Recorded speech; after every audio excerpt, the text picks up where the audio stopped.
Good morning. It's February the 18th. I'm Teddy, and you are listening to MessyMocha. I'm going to try to do this for maybe 20, 30 minutes. I don't know. But right now, we're going to listen to some music, and I will be right back.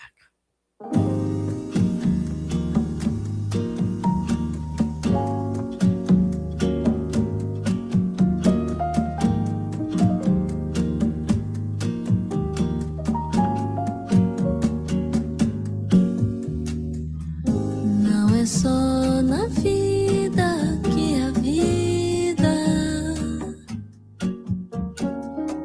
não é na janela que se olha. Há uma linha clara perto da saída.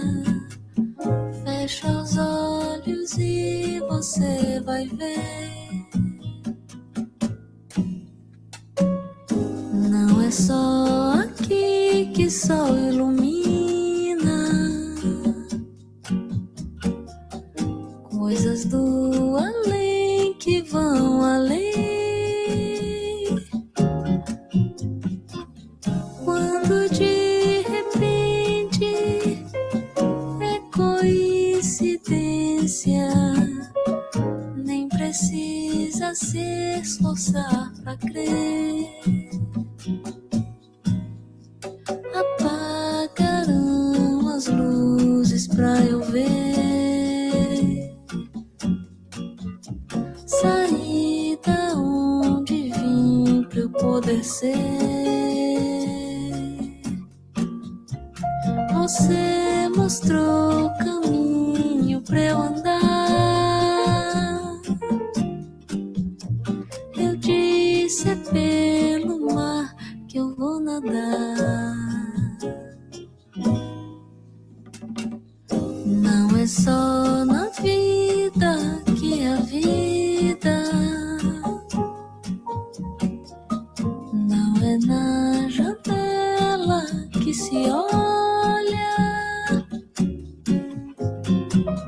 Há uma linha clara perto da saída. Fecha os olhos e você vai ver. Não é só aqui que o sol ilumina. Coisas do além que vão além. Quando de repente é coincidência, nem precisa se esforçar pra querer. Apagaram as luzes pra eu ver. Saí da onde vim pra eu poder ser. Você mostrou o caminho pra eu andar. Eu disse é pelo mar que eu vou nadar.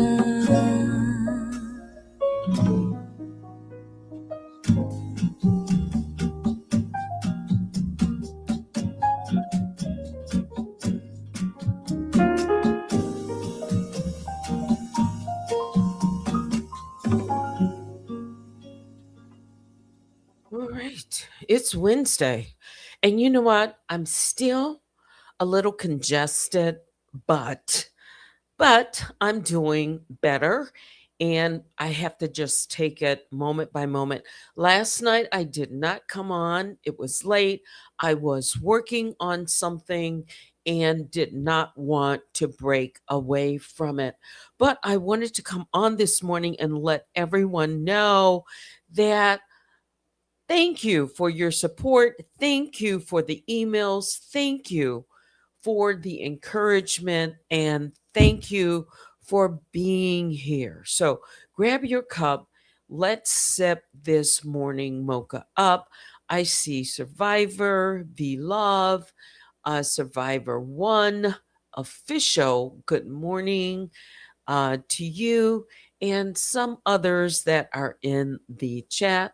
I've changed my background here just for a moment, just to change it up. That's West 10, West 90, somewhere in Lake Charles, Louisiana. Yeah, so that's that big bridge. And, I have others. There's something there's something that I have come across. Yeah. And, people have asked, different people have asked questions about, eh, what happened and what, was the story and all of that.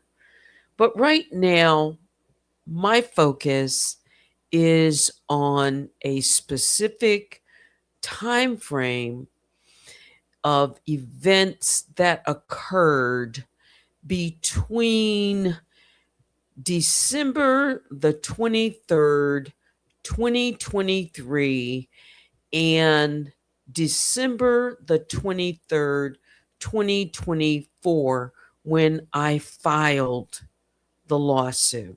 All right. Again, I have to take this moment by moment. I may have to pause um, and sneeze or whatever. Hang on.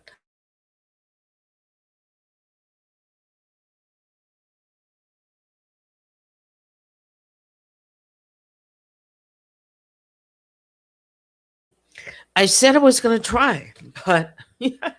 Mhm.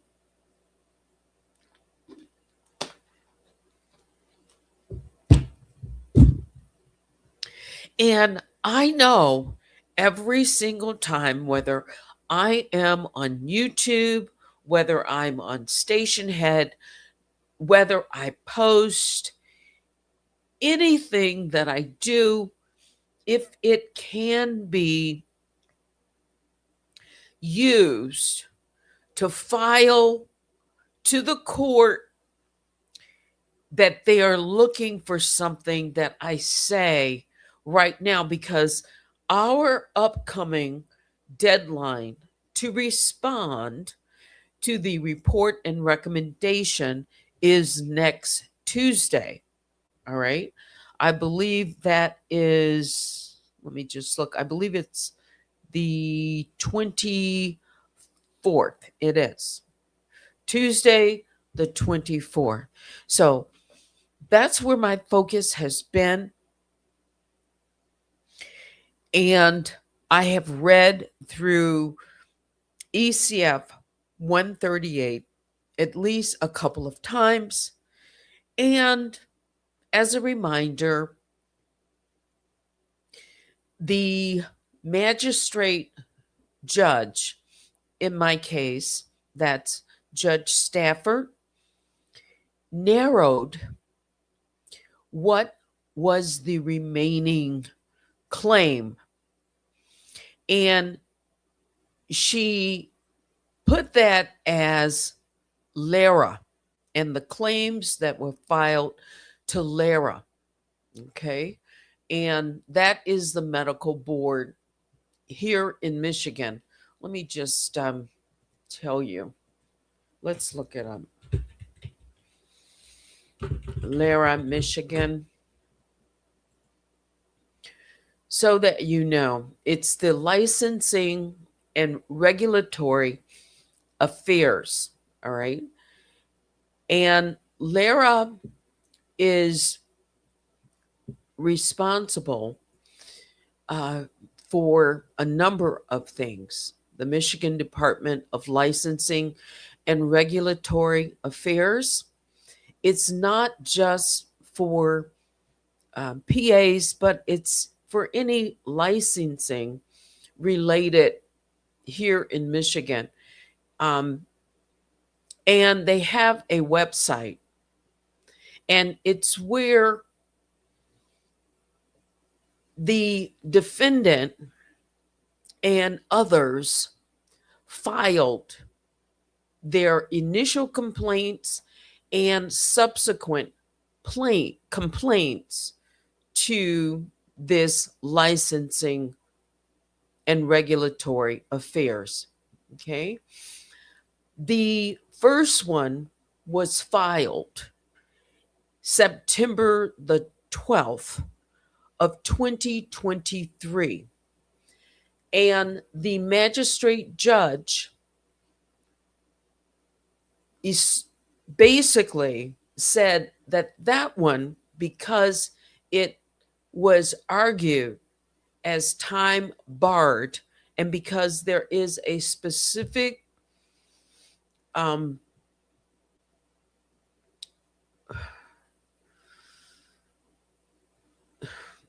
there is a specific rules, all right, here in Michigan related to when defamation is considered within the limitations, all right? And there's a 1 year rule. And because that one is outside of the um, time frame that I filed, that one should be dismissed or not included. All right. That's just one of the um, recommendations. That's what it is.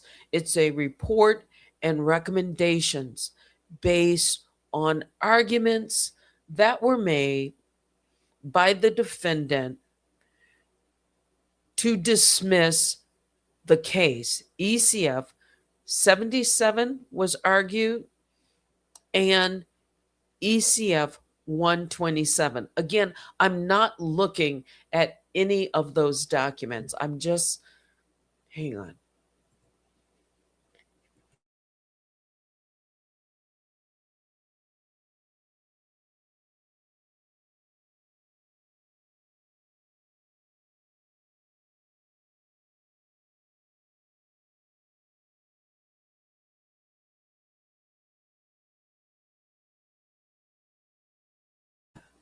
All right. I am just recalling without looking at any of the documents right now. I'm looking at what you're looking at right now on the screen. All right.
Hang on. I am trying to pull it. All right.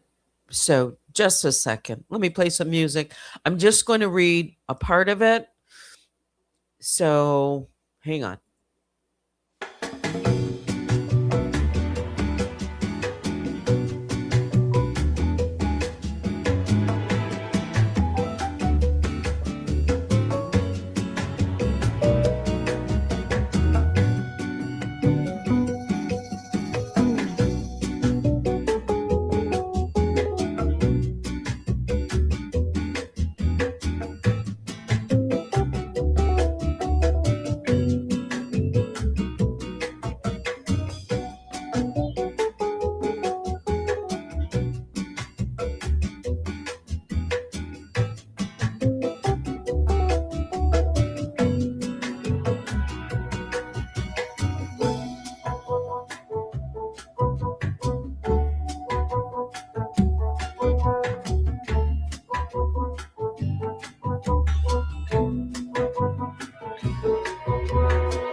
All right, so I pulled a certain section and I'm not going to show it, but let's switch this up back to this. Hang on. And I will tell you what I'm reading from to let you know where my focus is. One of the things in ECF. All right, let's see.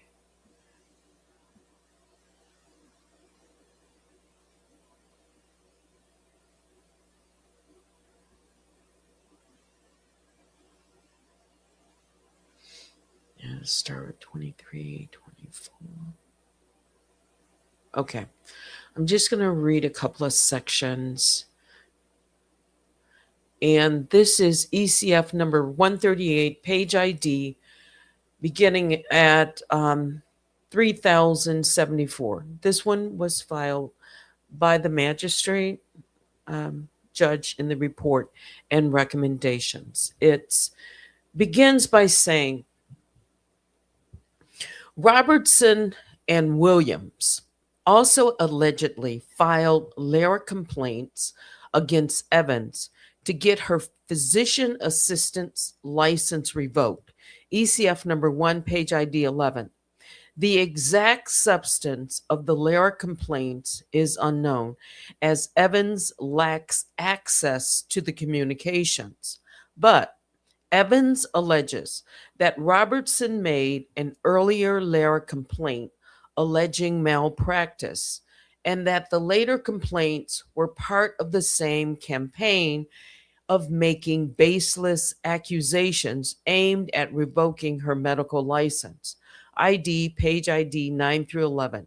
And Lara's response letter stated that the department would investigate whether Evans violated the public health code. Page ID 58.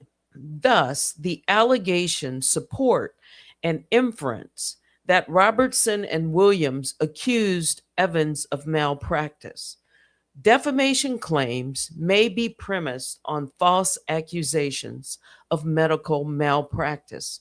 That was in the case of LL New Jersey Incorporated versus NBC subsidiary WCAU TV LP.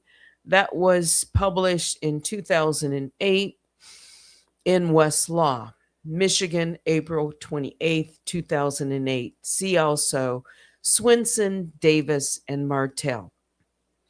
Defamation per se exists when the statements are false and malicious and are injurious to a person in his or her profession or employment. Robertson contends that the lyric complaints cannot sustain a defamation claim because they are privileged. ECF number 77, page ID 985. Michigan law recognizes a qualified privilege as applying to communications on matters of shared interest between parties. Rosenboom, Bannock, 451, that was published in Michigan Circuit Appeals, 1989. The privilege extends to all bona fide communications concerning any subject matter in which a party has an interest or a duty owed to a person sharing a corresponding interest or duty, including moral and social obligations. The privilege applies to a report of medical malpractice to a state regulatory agency. Hang on.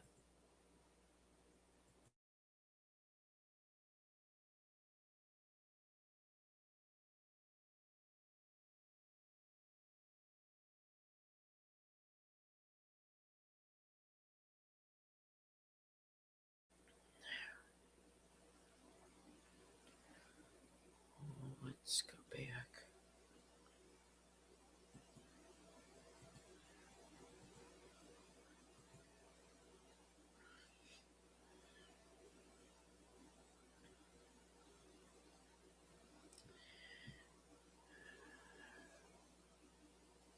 That was from Nguyen versus Slater, Michigan, 1964, involving a nurse's claim that she was defamed in a letter accusing her of misconduct sent to the state health department.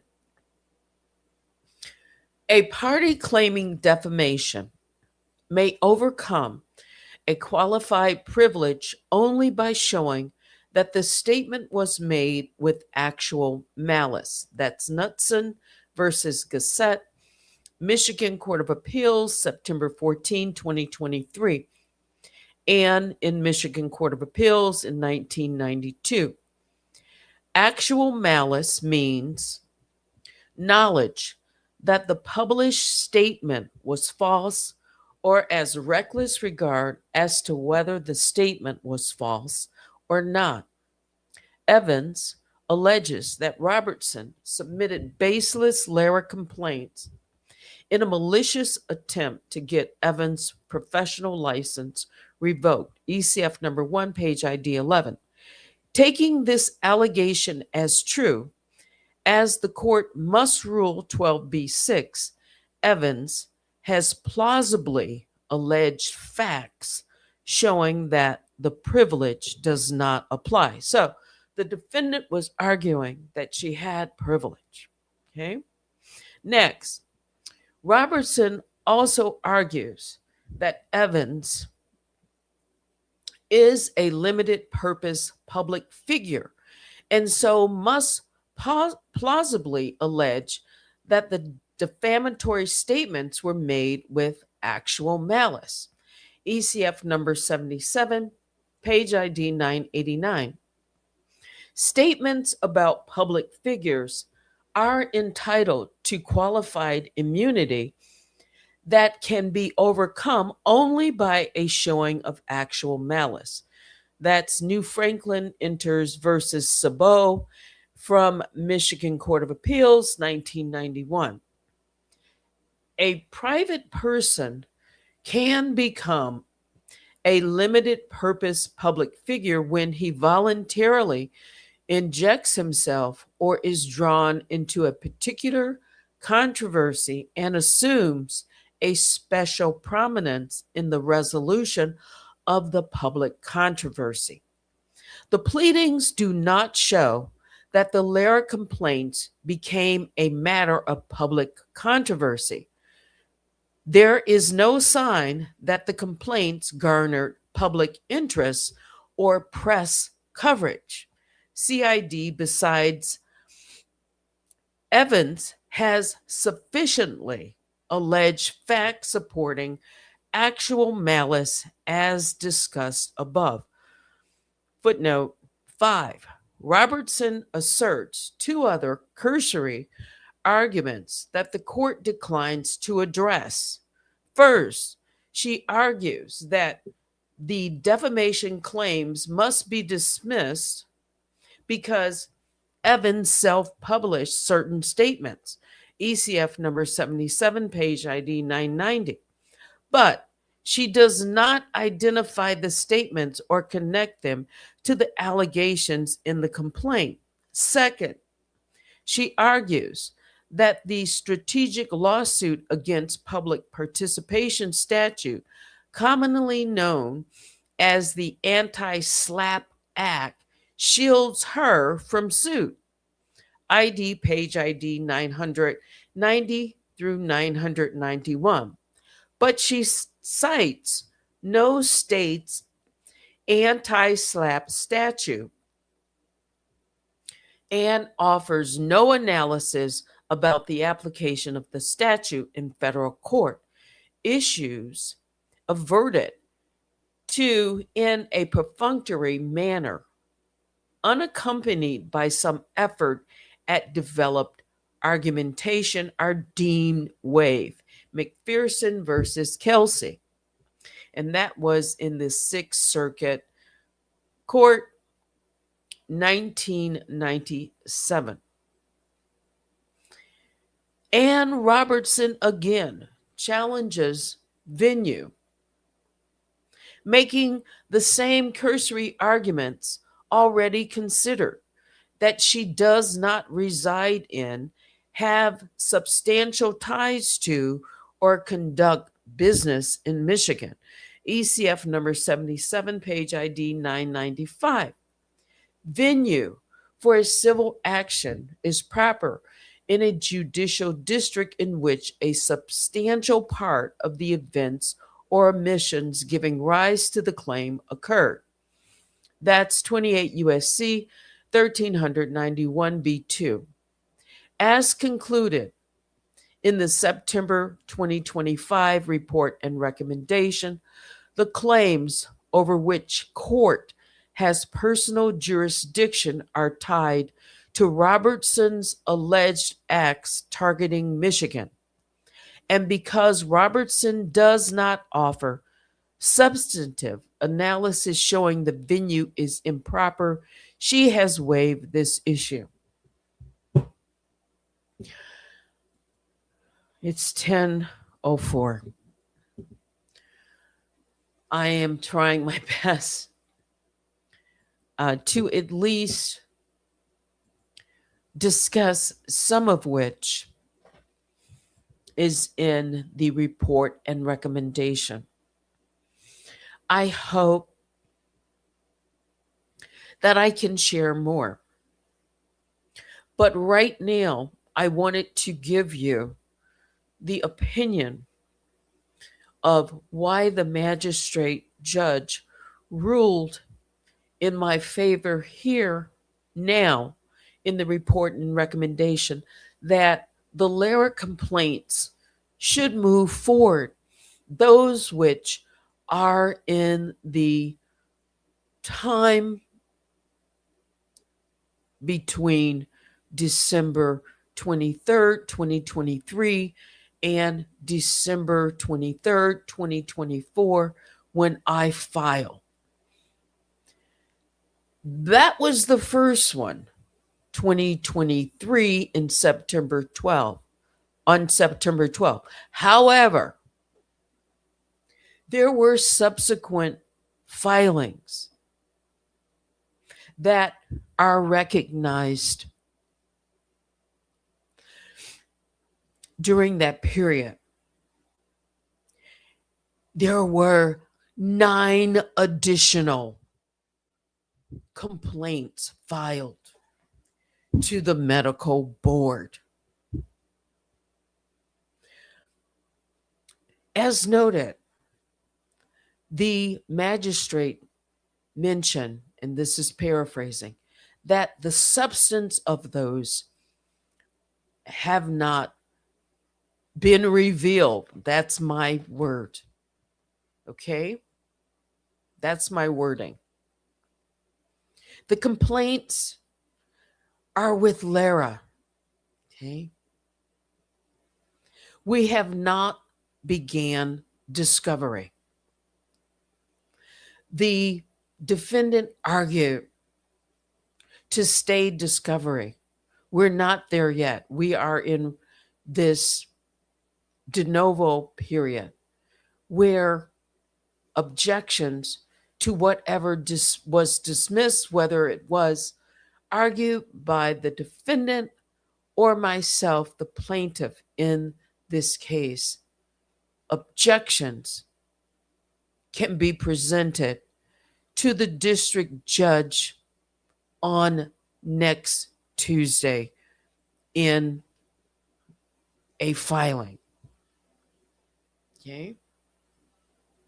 And then, once those objections are filed, if any, on either side, the time clock begins again in a 14-day period for each party to respond to the objection to the magistrate's objection to each other.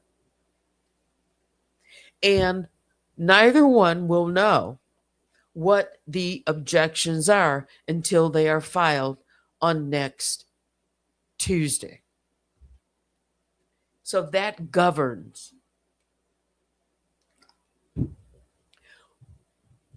this entire, 28-day period. Okay. But I wanted to give you at least one of the remaining that survived. Do I expect that the defendant is going to argue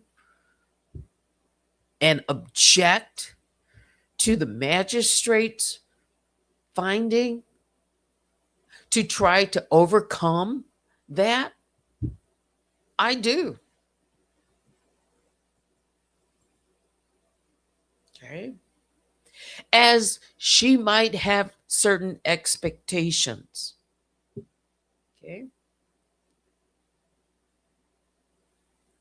I am not going to, say what even her argument might be and or speculate on it in depth and or what my objections, if any, might be.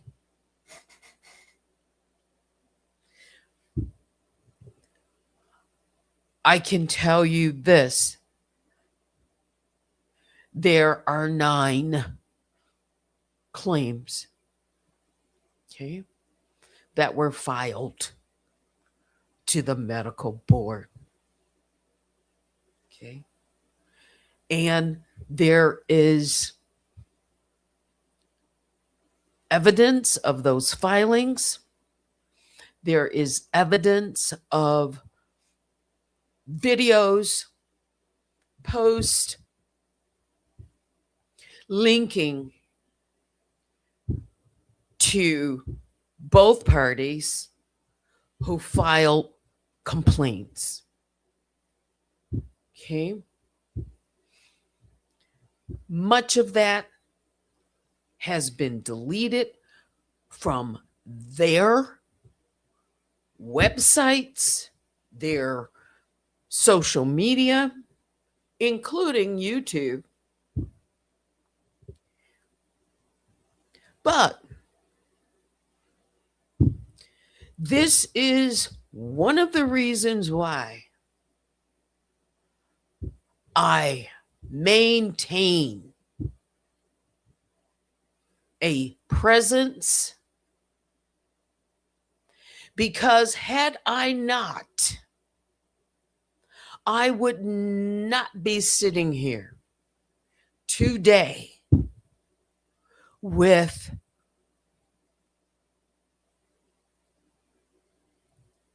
verifiable, undeniable, not circumstantial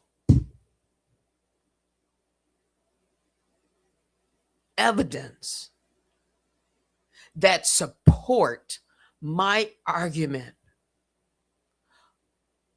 and claims.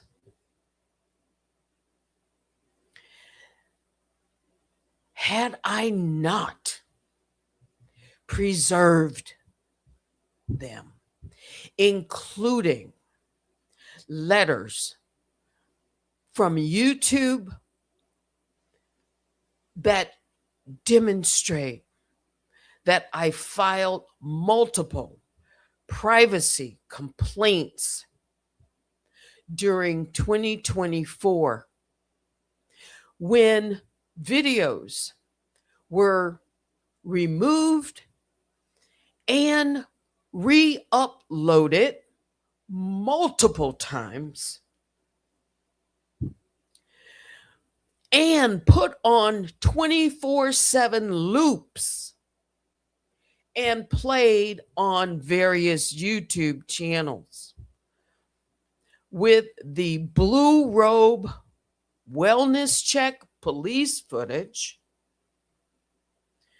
with the divorce documents, with the change.org petition posted, with substantial allegations and my picture put next to alleged criminals with their jumpsuits on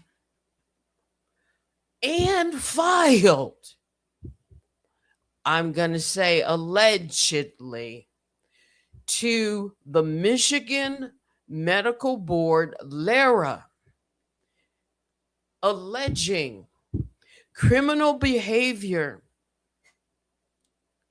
by myself, involvement in the unaliving, and boots on the ground and search for substantive harassment of multiple people in connection with all of these complaints with malice.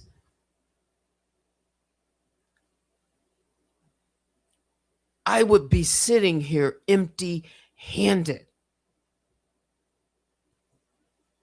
I would be sitting here with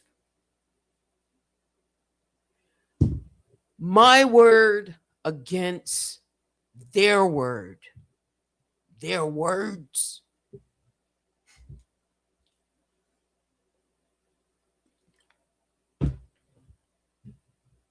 Because those things have been deleted and or hidden.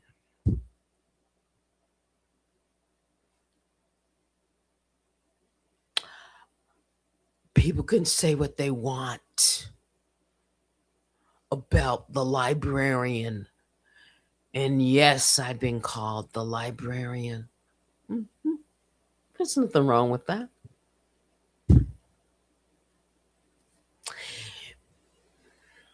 If I didn't have the documentation, if I didn't gather the receipts and the recordings, it would be more difficult to show.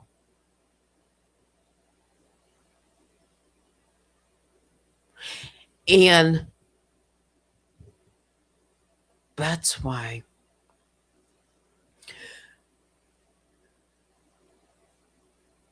the parties want this lawsuit dismissed. So we can't move into discovery because it is within discovery that things will become clear.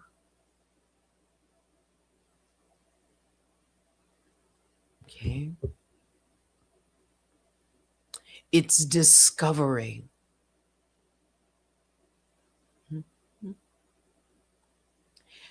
And I am committed to this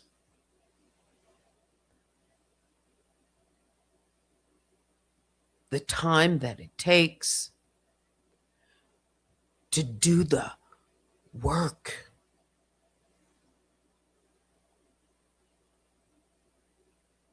Whatever the time it takes. And I'm taking some time now just to come on because I have missed,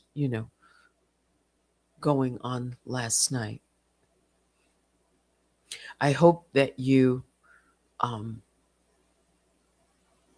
can continue to give me the space and the time that I'm going to need over the next several days. I will be checking in. I'm having, again, just to do these long pauses, because it's difficult to breathe and talk at the same time if something is blocked up or congested. But it's worth doing for now just to, let you know where things kind of stand. Okay. Mhm. There's much more that I can get into, but I need to um, leave it at that. All right. Um,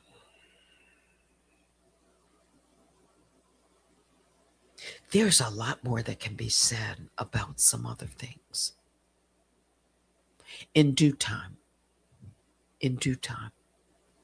But I am not the one who will get up here and boast and brag about outcomes that have yet to be finalized. This is a process. And I've been going through this process now, since December 23rd, 2024. I'm talking about the legal process. And I don't know what the end is going to be, but I know I am giving every bit of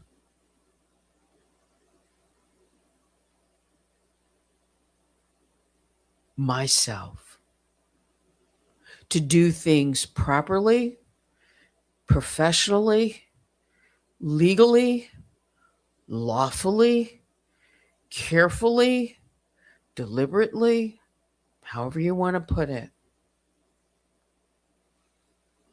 because I know that traps and snares have been set.